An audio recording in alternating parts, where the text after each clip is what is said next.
Cresceu com medo do seu pai por conta das suas explosões de ira. O seu pai confessou publicamente adultério e ele abandonou a família e a igreja. Ele viu um milagre impactante na sua frente, que foi um menino sem orelha, recebeu uma orelha nova. Ele conta que ele ouviu passos de Deus, viu luz invadindo o seu quarto, calor físico durante a oração. Ele sonhava em ser psicólogo e jogador de futebol, mas longe da igreja. Na faculdade nos Estados Unidos, ele vivia em festas, em baladas. Em plena balada, ele conta que ele foi tomado por uma presença divina. Ele ficou sóbrio instantaneamente e ouviu Deus dizendo para ele: você foi criado para mais que isso. Ele decidiu largar tudo.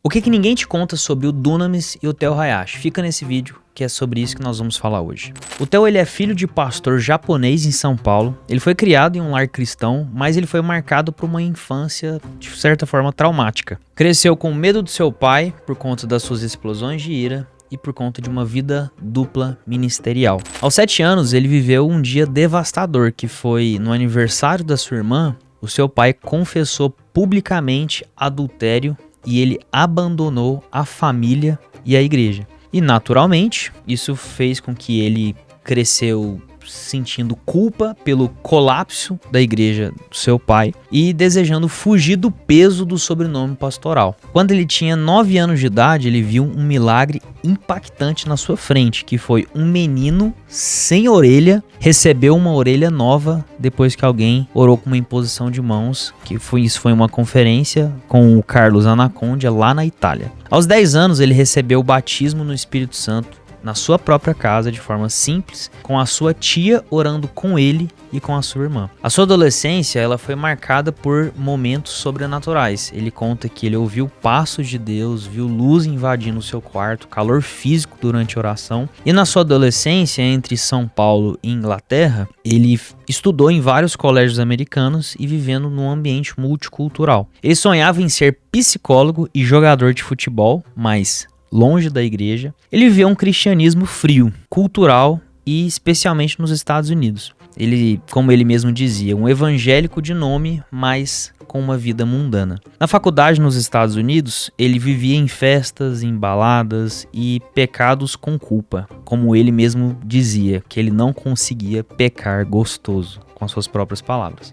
Inclusive, muitos dizem aí que filho de pastor é um sujeito um pouquinho complicado, talvez por histórias parecidas como essas. Mas voltando para a história do Theo, durante um spring break na Flórida, que é tipo umas férias, em plena balada, ele conta que ele foi tomado por uma presença divina. Ele ficou sóbrio instantaneamente e ouviu Deus dizendo para ele: você foi criado para mais que isso. Ele saiu da boate direto pro computador e se inscreveu na Jocum. Ele decidiu largar tudo. Eu me lembro de uma das primeiras pregações que eu vi do Theo, se eu não me engano foi lá em 2019 ou 2018, eu lembro dele contando essa história. Eu lembro tanto que ele contava isso com paixão, com amor, sabe? Assim, que foi tipo um momento de virada de chave dele. Imagino que assim como foi comigo, muitos outros jovens lá em 2018, 2017, quando o Dunamis estava começando, acho que ele começou até antes disso, na verdade, o Dunamis, mas foi quando eu conheci o movimento Dunamis, através do Fornalha, né, tinha ali a Laura Salgueles, tinha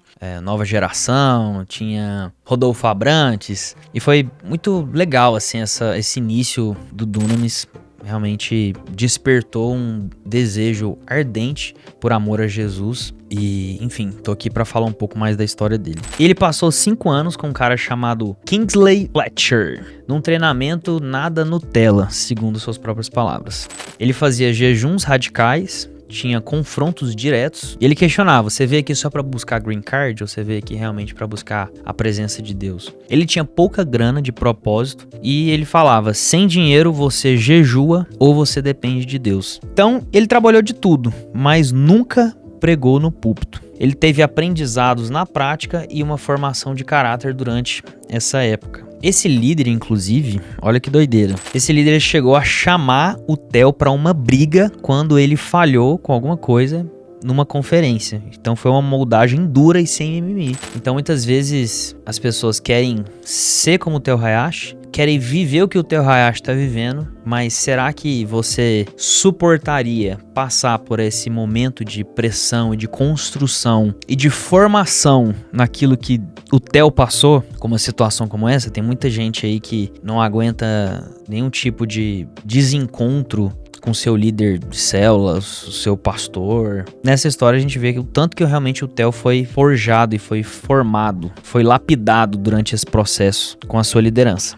Agora falando sobre o início do movimento Dunamis. Quando ele voltou dos anos de discipulado e missões do mundo, principalmente com o Dr. Kinglers, o Theo percebeu que o público universitário no Brasil estava se afastando da fé. Ele percebeu que muitos jovens que cresceram na igreja estavam abandonando o evangelho ao entrar na faculdade, por falta de espaço para pensar, questionar e viver uma fé relevante no ambiente acadêmico, e foi aí que o Theo focou nas suas ações ali junto com o movimento Dunamis para entrar com um trabalho pesado em cima dessa galera universitária. Então ele começou como pequenos encontros em universidades, principalmente na USP em São Paulo, onde o Theo ia para orar, para pregar e conversar com os estudantes de maneira simples e direta. A proposta, ele conta, que era para unir o poder sobrenatural com o pensamento crítico e também somando ali com missões, incentivando as pessoas a fazerem missões. As pessoas voltavam para Jesus e queriam fazer algo. Então o que eles precisavam fazer? E logo ele começou a atrair grupos que estavam sedentos por um cristianismo real e transformador. Os encontros começaram a crescer, gerando conferências, eventos com centenas de pessoas, depois milhares de pessoas, milhares de jovens inclusive. E aí nasceu a ideia de um movimento missionário jovem, não apenas um ministério de eventos, que é o Dunamis Movement. O Dunamis, ele vem do grego, que significa poder explosivo. Lá em Atos 1:8 fala sobre isso, refletindo a visão de capacitar jovens com o poder do Espírito Santo para impactar o mundo. Então ele criou o Dunamis Pocket, que são pequenos grupos de universidades e cidades focados no evangelismo e no discipulado. A Dunamis Conference, que são eventos anuais para reunir e ativar jovens em grande escala. A Dunamis Farm, que é um espaço de treinamentos intensivos e formação de líderes. A Dunamis Music, que é uma banda ou um movimento musical que inspirou jovens no Brasil inteiro. E a Church Planting, que é um foco de plantar igrejas com um DNA missionário. O que o Theo está fazendo é uma coisa que se chama movimento. O movimento realmente se torna um movimento quando a causa desse movimento se torna maior do que o líder. A gente vê muito isso nas histórias, como por exemplo, Martin Luther King. A causa que ele lutava foi muito maior do que ele. E pessoas que criam um movimento fazem isso. Eles têm uma causa a se combater, eles têm inimigo em comum, eles têm um líder, mas esse movimento, ele realmente se tornou um movimento quando o movimento é maior do que o próprio líder. A causa é maior do que o próprio líder. E aqui a gente vê claramente algo que a Dunamis se tornou, que se tornou realmente um movimento que tem o intuito de inclusive alcançar as 12 esferas da sociedade, a política, a igreja, a universidade, o trabalho e etc. E realmente a gente está vendo uma transformação muito grande, mas isso começou há mais de 10 anos atrás. E aí em 2020 a gente teve o Descend aqui no Brasil. Então o Theo Hayashi, depois de anos liderando o Dunamis Movement e atuando fortemente com a juventude, ele se tornou uma ponte entre o Brasil e esse movimento global. Lembrando, o Descend não é algo que especificamente o Theo criou, se eu não estiver enganado, mas algo que já tinha nos Estados Unidos, e esse movimento alcançou o Brasil via Theo Hayashi, via Dunamis Movement. Ele e outros líderes brasileiros foram convidados a trazer o Descend para cá, acreditando que o Brasil tinha um potencial de exportar missionários e mover um novo avivamento jovem. O Descend Brasil foi oficialmente lançado em 2020, com 3 estádios lotados no mesmo dia: Brasília, São Paulo e Belo Horizonte. Inclusive eu estava lá em São Paulo também. E realmente foi algo assim que a gente nunca viu acontecendo no Brasil antes. Nunca aconteceu um evento onde toda ou grande maioria das igrejas no Brasil estavam envolvidas, que realmente é um movimento por trás. E a gente precisa tirar o chapéu para reconhecer a honra que existe um líder como o Theo e outras pessoas que com certeza estão envolvidas para fazer isso acontecer no Brasil. E entrando aqui no segredo do sucesso digital do Theo, ele entendeu 2 segredos que mudam tudo. O primeiro, ele fala a língua dessa geração. O mais louco é que ele conecta a geração Z mesmo só sendo tapa na cara. Quando eu falo tapa na cara, é vídeos como esse aqui, ó. Fuma teu beck à vontade, pega a vinha que você quiser, bebe à vontade, mas não fala pra ninguém de ser evangélico, senão você queima o nosso filho. Segundo, ele sai na frente da maioria dos pastores porque ele entende que, assim como o culto, o aconselhamento e as células nas faculdades são canais para exercer o chamado e as redes sociais têm o mesmo nível de prioridade. A rede social foi algo que o Theo sempre dominou. Uma das coisas que mais fez com que o Dunamis se tornasse conhecido foi os eventos que ele fazia, que era o Fornalha, que eram eventos assim de música, né? Naquela época, o nível de produção audiovisual era uma coisa assim que a gente geralmente não via, né? Entre os DVDs que eram gravados na época. E a internet foi esse lugar que fez com que um dos pastores, de forma pioneira, se tornou conhecido pela internet e não pela sua igreja. O Theo foi um dos pioneiros nisso. Então, o nível de prioridade em uma rede social para o Theo sempre foi na mesma relevância de nível de prioridade como a sua igreja, como o aconselhamento e etc. Por que eu falo isso? Porque muitos pastores e líderes deixam de dar prioridade para a sua rede social, para o digital, porque eles falam, eu não tenho tempo, eu tenho que cuidar da igreja, eu tenho que aconselhar. A partir do momento que você entender que a sua rede social ela é uma ferramenta tão importante quanto a sua igreja, ela na verdade é uma extensão